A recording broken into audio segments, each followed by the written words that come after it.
Howdy folks, Owen from EMF. Quickly wanted to talk to you today about Myfitnesspal and a couple of, I wouldn't say tricks, but kind of hints or tips of how best to get the most out of it, how not to kind of let it dictate you completely, but how to use it for what it's for, kind of just one tool in your toolbox to reach that weight loss or weight gain goal.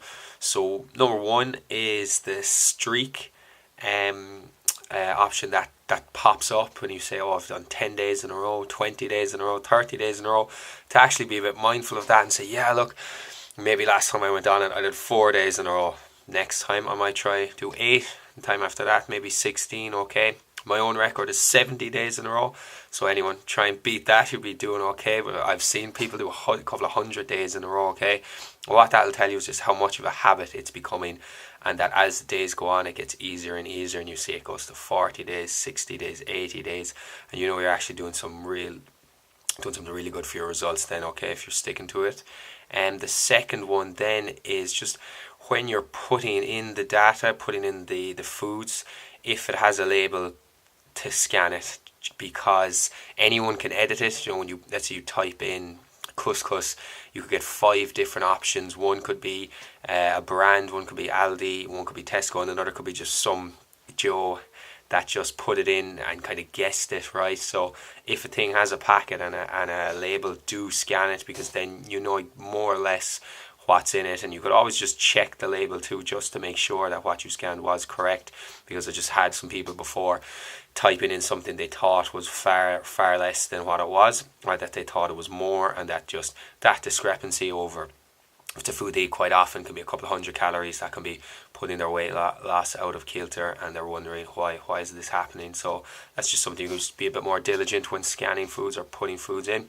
Third one now is a very useful one I use myself and use with a couple of clients, is kind of calorie cycling. So let's say, for example, if you had 1500 calories was your daily target for weight loss, that equates to about a little over 10,000 for a week. So what you could do is have, let's say, right, I'll have 1400 calories 6 days a week, and I'll add that extra 100 calories per day to one day, so I'd have a little over 2000 then on one day. Primarily that's supposed to be used for like a heavy training day, that you maybe some extra carbohydrates, kind of a carb refeed or kind of a carb cycling, where you can eat a little bit more energy. Let's say if you have a heavy leg session, usually I'll use that high energy day to do that training session.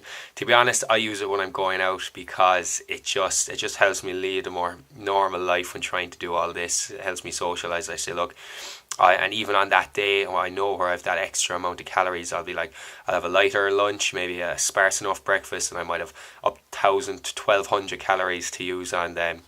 A couple of pints of Guinness, or maybe some Heineken Light if I can get my hands on that. And I can go out knowing that I'm not going off the path at all, I'm not derailing all my progress. And it's a huge thing then for the next day when I'm hungover, that, or if I'm a little worse for the wear, that I'm not like, oh sure, look, I'm after doing all this now, this weekend's road off, might as well eat away. I'm not. I stayed within my weekly calorie goal last night. I only have 4 or 5 drinks, totally fine, accounted for it.